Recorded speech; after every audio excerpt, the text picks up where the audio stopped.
है नहीं है पता नहीं, है ना, ये कहा जाता है। दूसरी तरफ ये कहा जाता है कि जो फॉरवर्ड क्लास है, जो व्यापारी वर्ग है या जो पढ़े लिखे उस तरीके के जो अपर स्टेटा में जो लोग हैं वो बीजेपी के समर्थक हैं। जब रामविलास पासवान हुआ करते थे तो कहा जाता था कि दलित उनके साथ है। अब नीतीश कुमार आ गए तो कुर्मी और कोयरी ये उनके साथ एक समर्थन था, क्योंकि खुद कुर्मी जाति से आते हैं। अब उनकी जो आबादी है 3-4-5% के अंदर दोनों मिला के निपट जाती है। अब नीतीश कुमार अगर रूल कर रहे हैं तो बहुत इंटेलिजेंटली उन्होंने अपना एक वोट बैंक क्रिएट कर लिया। दलित में उन्होंने एक महादलित सेक्शन बना दिया, पिछड़ों में अति पिछड़ा एक सेक्शन बना दिया, मुस्लिमों में पासमानदा, यानी कि जो लोअर स्ट्रेटा है, जो अल्पसंख्यकों में, दलितों में और पिछड़ों में जो नीचे का जो सेक्शन है, नीतीश कुमार ने वो फौज और एक वोट बैंक के तौर पे अपने आप खड़ा कर लिया। और ये समझ जाइए कि 20-22% गिरते से गिरते 18%, 20-22% वोट शेयर के साथ नीतीश कुमार लालू यादव और रामविलास पासवान से मुकाबला करने चले आए। वो स्थिति आज भी बनी हुई है। ओबीसी यानी अति पिछड़ा महादलित आज भी नीतीश कुमार के साथ चलता है। पासमानदा हालांकि छिटका है, लेकिन इसके पहले तक मुस्लिमों में जो पासमानदा मुस्लिम है उनका वोट नीतीश कुमार को मिलता रहा है। इसलिए आज की तारीख में बीजेपी कल आहिस्ता आहिस्ता अपने आप को स्ट्रॉन्ग कर रही है। संगठन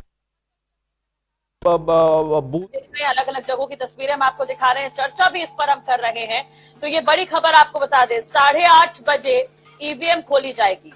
तो गिनती शुरू हो गई है बैलेट पेपर की, जैसा कि शिशिर रंजन जी लगातार बता रहे हैं कि पहले बैलेट पेपर की गिनती होगी, तो इसकी शुरुआत हो गई है। सर अपडेट लगातार आप INS 24/7 पर देख रहे हैं, अलग अलग जगहों की तस्वीरें हम आपको दिखा रहे हैं, चर्चा भी इस पर हम कर रहे हैं। तो ये बड़ी खबर आपको बता दें, 8:30 बजे ईवीएम खोली जाएगी। तो गिनती शुरू हो गई है बैलेट पेपर की, जैसा कि शिशिर रंजन जी लगातार बता रहे हैं कि पहले बैलेट पेपर की गिनती होगी, तो इसकी शुरुआत हो गई है। सर तो ये पहले बैलेट पेपर्स के काउंटिंग होगी और उसके बाद फिर ईवीएम। मैंने आपको बताया कि हर काउंटिंग सेंटर में हर विधानसभा के लिए 14 टेबल्स लगते हैं। तो बूथ नंबर 1 से बूथ नंबर 14, फिर 15 से 28, इसी क्रम में काउंटिंग चलती रहती है। जब काउंट टेबल का हम जिक्र करते हैं, आप उसी की शायद बात करेंगे, एक राउंड में, दूसरे राउंड में। हाँ, हर राउंड। तो पहला राउंड होगा ना, 14 टेबल्स लगते हैं। तो बूथ नंबर 1 का एक ईवीएम, उसकी एक ईवीएम मशीन हो गई, तो टेबल नंबर 1 पर बूथ नंबर 1 का आएगा, फिर 2 पे 2 का, 3 पे, ऐसे करके 14 टेबल्स होते हैं सारे विधानसभा में। और वो फिर कितने वहां पे पोलिंग स्टेशन हैं उसके मुताबिक ये डिपेंड करता है। अमूमन बिहार चूंकि डेंस पॉपुलेटेड है, तो तकरीबन 1.25 लाख से 2 लाख के बीच में वोटर्स होते हैं एवरेज, कहीं थोड़ा ज्यादा हो जाए, कहीं 2.5 लाख भी हो जाते हैं, लेकिन चूंकि डेंस पॉपुलेटेड है तो कुल मिलाकर के ये रहता है। मेरा जो अब तक का अनुभव रहा है बिहार के संदर्भ में, मुझे लगता है कि 9:30 बजे 10 बजे तक एक तस्वीर आपको दिखने लगेगी।